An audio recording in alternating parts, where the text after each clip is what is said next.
여러분은 혹시 고지혈증이라고 하면 어떤 것이 떠오르시나요? 아마도 심장병이나 심근경색 같은 심장 관련 질환을 생각하실 건데요. 하지만 고지혈증이 심장뿐만 아니라 우리 몸 곳곳에 숨어서 문제를 일으킬 수 있다는 사실 알고 계셨나요? 이 고지혈증이 문제인 이유는 뇌, 눈, 신장, 다리에서 갑자기 문제가 생기는 원인일 수 있습니다. 즉, 뇌에 문제가 생겼는데 알고 보니 고지혈증이 원인이 될 수 있다는 얘기입니다. 오늘 행복신호등에서는 고지혈증이 어떻게 우리 몸에서 질병을 만드는지, 그리고 지금 바로 시작할 수 있는 예방법까지 자세히 알려드리려고 합니다. 오늘 영상 끝까지 봐주시면 고지혈증 막는 가장 확실한 방법을 알게 되실 거예요. 그럼 시작해 볼까요? 먼저 고지혈증이 무엇인지 간단히 알아보겠습니다. 고지혈증은 혈액 속에 콜레스테롤이나 중성지방 같은 지방 성분이 너무 많은 상태를 말합니다. 이 지방들이 혈관벽에 쌓여 혈관이 좁아지거나 막히게 되는데요. 정말 위험한 이유는 처음에는 아무런 증상이 없어서 그냥 지나치기 쉽습니다. 예를 들어 고지혈증은 혈관이 70% 이상 막힐 때까지도 특별한 증상이 없을 수 있습니다. 그러다 혈관이 완전히 막히는 순간 심장마비나 뇌졸중 같은 심각한 상황이 발생할 수 있습니다. 조용히 진행되다가 갑자기 큰 병으로 나타나서 꾸준한 관리가 필요한 질환입니다. 근데 의외로 많은 분들이 고지혈증이 심장에만 문제를 일으킨다고 생각하십니다. 하지만 사실은 우리 몸의 모든 혈관에 영향을 줍니다. 이제 고지혈증이 어떻게 우리 몸에 영향을 미치는지 하나씩 알아보겠습니다. 첫째로 뇌에 미치는 영향입니다. 뇌는 우리 몸에서 혈액을 가장 많이 필요로 하는 기관입니다. 그런데 고지혈증으로 인해 뇌로 가는 혈관이 좁아지거나 막히면 어떤 일이 생길까요? 바로 뇌졸중, 즉 중풍이 발생할 수 있습니다. 뇌세포가 손상되어 갑작스러운 마비나 언어 장애 등이 나타날 수 있습니다. 또 뇌에 혈액 공급이 줄어들면 치매의 위험도 높아집니다. 단순한 건망증이 아니라 기억력과 판단력이 떨어지는 심각한 상황이 될 수 있습니다. 둘째로 눈에 미치는 영향입니다. 눈에는 망막이라는 중요한 부분이 있는데 이곳은 아주 작은 혈관들로 이루어져 있습니다. 고지혈증이 이 혈관들을 막아버리면 시야가 흐려지거나 심하면 시력을 잃을 수도 있습니다. 특히 당뇨병이 있는 분들은 더욱 주의하셔야 합니다. 눈이 피로하고 침침하다면 그냥 넘기지 마시고 한번 점검해 보시는 게 좋겠습니다. 셋째로 신장에 미치는 영향입니다. 신장은 혈액을 걸러 노폐물을 배출하는 중요한 기관인데요. 고지혈증이 신장의 혈관을 막으면 신장이 제 기능을 못하게 됩니다.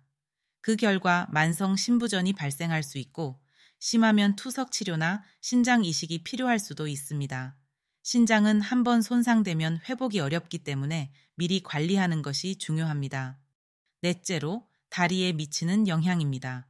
고지혈증이 다리로 가는 혈관을 막으면 발끝까지 혈액이 잘 전달되지 않습니다. 그러면 작은 상처도 잘 낫지 않고 감염되기 쉽습니다. 심한 경우에는 조직이 괴사되어 다리나 발을 절단해야 하는 상황까지 갈 수 있습니다. 특히 당뇨병 환자분들은 이 위험이 더욱 크니 각별히 조심하셔야 합니다. 이렇게 고지혈증이 우리 몸 곳곳에 큰 문제를 일으킬 수 있다는 것을 알게 되셨을 텐데요. 그렇다면 어떻게 예방할 수 있을까요? 좋은 소식은 생활 습관을 조금만 바꿔도 고지혈증을 충분히 막을 수 있다는 것입니다. 지금부터 바로 실천할 수 있는 방법들을 알려드리겠습니다. 첫째, 식습관을 개선하는 것입니다. 흰쌀밥 대신 현미나 보리밥 같은 통곡물을 드셔보세요. 식이섬유가 많아 혈관 건강에 도움이 됩니다. 그리고 브로콜리, 시금치, 토마토 같은 채소와 과일을 많이 드세요. 기름진 고기 대신 생선이나 닭가슴살을 선택하시는 것도 좋습니다. 튀긴 음식이나 가공식품은 줄이시고 올리브유나 견과류 같은 좋은 지방을 섭취하세요. 예를 들어 아침 식사로 현미밥에 나물 반찬을 드시고 점심에는 샐러드와 구운 생선을 드시는 식으로 조금씩 바꿔보는 거예요. 처음엔 어렵겠지만 익숙해지면 몸이 가벼워지는 걸 느끼실 수 있을 겁니다. 둘째, 꾸준히 운동하는 것입니다. 엘리베이터 대신 계단을 이용하고 가까운 거리는 걸어 다니는 등 작은 습관부터 시작해 보세요. 하루 30분 정도의 걷기나 조깅, 자전거 타기 등이 좋습니다. 근육을 키우면 기초 대사량이 올라가서 콜레스테롤 관리에 도움이 되니 근력 운동도 병행해 보세요. 운동은 나쁜 콜레스테롤을 낮추고 좋은 콜레스테롤을 높여주는 효과가 있습니다.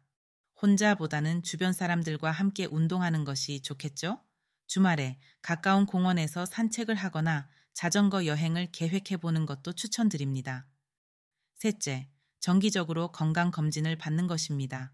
고지혈증은 증상이 없기 때문에 혈액 검사를 통해서만 알 수 있습니다. 1년에 한 번은 꼭 검사해 보시고 가족 중에 고지혈증이나 심혈관 질환이 있다면 더 자주 검사 받으시는 것이 좋습니다. 건강은 잃고 나서 후회하면 늦습니다. 미리미리 점검해서 내 몸의 상태를 알아두는 것이 중요합니다. 넷째, 스트레스를 관리하고 충분한 수면을 취하는 것입니다. 스트레스는 호르몬 균형을 깨뜨려 콜레스테롤 수치에 영향을 줄 수 있습니다. 취미 생활이나 명상으로 마음의 안정을 찾아보세요. 또 충분한 수면은 신진대사를 원활하게 하고 건강에 좋습니다.